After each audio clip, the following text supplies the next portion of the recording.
It is a sad story. It's a good story at first. You know, he's able to secure this big deal from Vince. The reason he signs with the WWF is, I guess, the WCW contracts at the time had a 90-day termination clause where if you weren't able to return, they could let you go. Bischoff wasn't willing to remove it, so Pillman jumps. He's now officially a part of the WWF, and we're trying to promote him. I mean, even at the presser, the dude's on crutches. And a few months later, we get the unfortunate news that the ankle is not healing properly. And sadly, the doctors have to re-break the ankle and do yet another reconstructive surgery. And they're going to fuse his ankle into a walking position. Listen, we've talked a lot about cash and creative, but I'm curious from Vince's standpoint, he's got to be getting frustrated with this. Like, man, did I get sold a bill of goods? Is this ever going to work? Am I ever going to get a return on my investment? Was Vince frustrated with this? Well, I think he was anxious to see it was going to work. I don't know, frustration. At this point, frustration might be a little heavy. Okay. But it was, he was going, Vince, meaning he, was going in that direction. Frustration. Is this going to work? I bet on this kid, and now is this going to pan out or not? It doesn't look like it's going to pan out. So, but the more you talk about it, the more Brian tried to make it happen, make it work. So he was going through a lot of pain just to get around. And I don't know. It's just, it was so sad. He wasn't the same person because his lifelong dreams. He'd always been one of the best athletes on the field, no matter what field it was on. That luck ran out, man.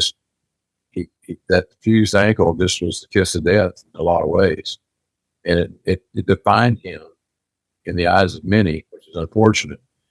My point of saying this, Conrad, is that Brian Pillman, with his intellect and his aptitude for the pro wrestling business, could have been a great star.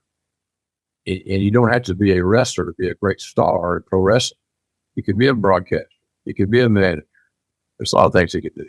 He could help in writing TV because of his creativity. So it was just hard to see that vibrant, athletic, devil may care, face every challenge head on to where he just couldn't do it. But he didn't want anybody to know that he couldn't do it. And I think that's kind of where we were. It was you always wondered, when you saw Brian on TV, is he able to go or not? And how much longer can he go? And I think he realized time was running out on it. I remember one time we were in, I think that we were in a house show. Seemed like Seattle or Portland. And I was in Connecticut. And I was on the phone with Jack Lanza, who was our lead agent, to go over the lineup, order of events, finishes, all those things that we did. And he calls me back at about, I guess all the talent had not arrived yet.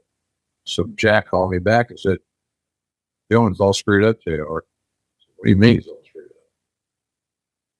up? I said, so you're saying that you think he has over-medicated himself? Yes. I said, do you believe that he's safe to go have a match? No. I said, don't put him in a match. Can't do it. If we get sued, we got no leg to stand on. We knew he was impaired, and we put him out there anyway. So he ain't gonna wrestle tonight. Man. And then I want to have a drug guy there, so Brian could pee in the bottle. And then my phone rang again. And this time it was Brian called. He thought I betrayed him. I can't believe you do this to him after all we've been through. You're like my big brother, blah, blah, blah. And that hurt my feelings. It made me feel even sadder for his situation. I was never mad at him. He had drug and alcohol issues. He's just trying to mask his frigging pain, Conrad. That's all.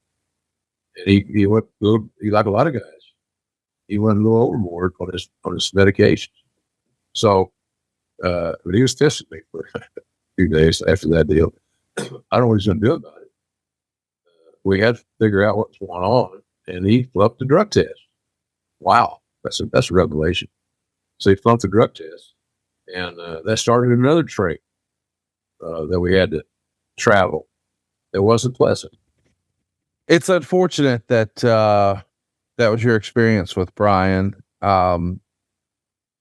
His ankle injuries obviously wound up getting the better of him, and we at least find a way to turn it into a storyline. I suppose if you know you're going to have a surgery here in late 96, might as well turn it into a storyline. I'll never forget at King of the Ring 96, when Pillman is walking to the back down the aisle and Austin is on his way to the ring. They just exchange a glance. If you weren't paying attention, you'd miss it. But we know, as longtime wrestling fans who watched all wrestling, and those guys were tag team partners on the other show, and they just sort of just looked at each other, and it's an acknowledgement. That's in June of 96. Fast forward, and I believe it's in October of 96. We're getting ready for Stone Cold Steve Austin to take on the returning Bret Hart at Survivor Series, and month after month, week after week, Austin's been calling him out. And when it feels like Pillman might be a Bret sympathizer or a Bret Hart fan, that's enough. That's an insult for Austin. He destroys Pillman's ankle in storyline in a folding chair, and they even referred to it as a verb. He's going to Pillmanize his ankle rather. And this is well done. I mean, it was a Superstars angle, so it's done on the weekend. It's not on Monday Night Raw, but I remember it being really cool, and we know what it's going to lead to. Unfortunately, a rather controversial moment that even predates the Attitude Era. You never thought you'd see it, but finally we saw a gun in the World Wrestling Federation.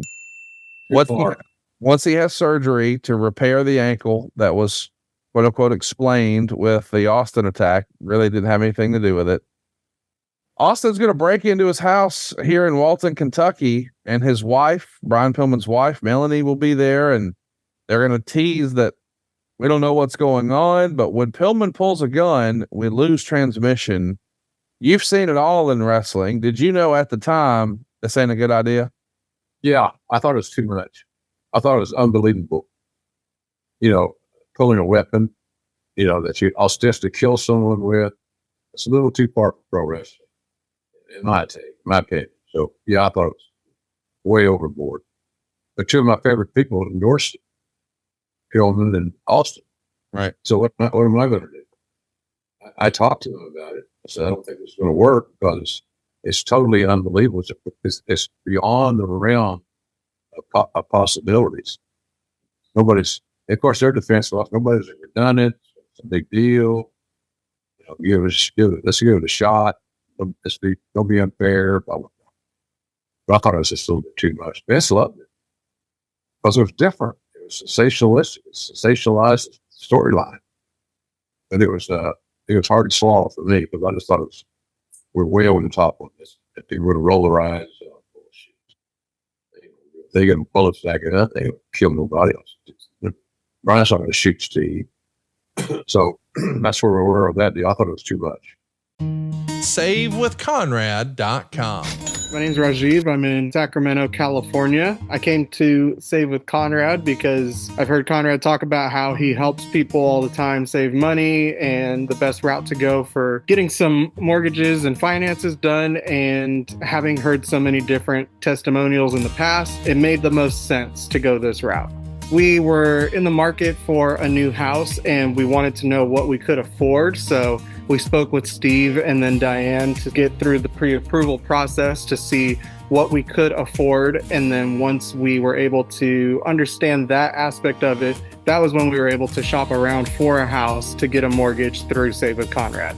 Everybody on the team was great. Everybody really explained everything fully to where it was more in like layman's terms to where I could understand it as someone not in the business or having shopped around for houses too many times. So being able to understand every step of the process and talking with everyone on the team about that was really, really helpful. And it made me feel really confident that I was going the right route. I would definitely recommend Save with Conrad to others. I know that sometimes people look at it and they go, oh, they're based in Alabama. What could they help me with? But I'm out here in California and they were able to square everything away and get things done really quickly as opposed to sometimes even people out here don't.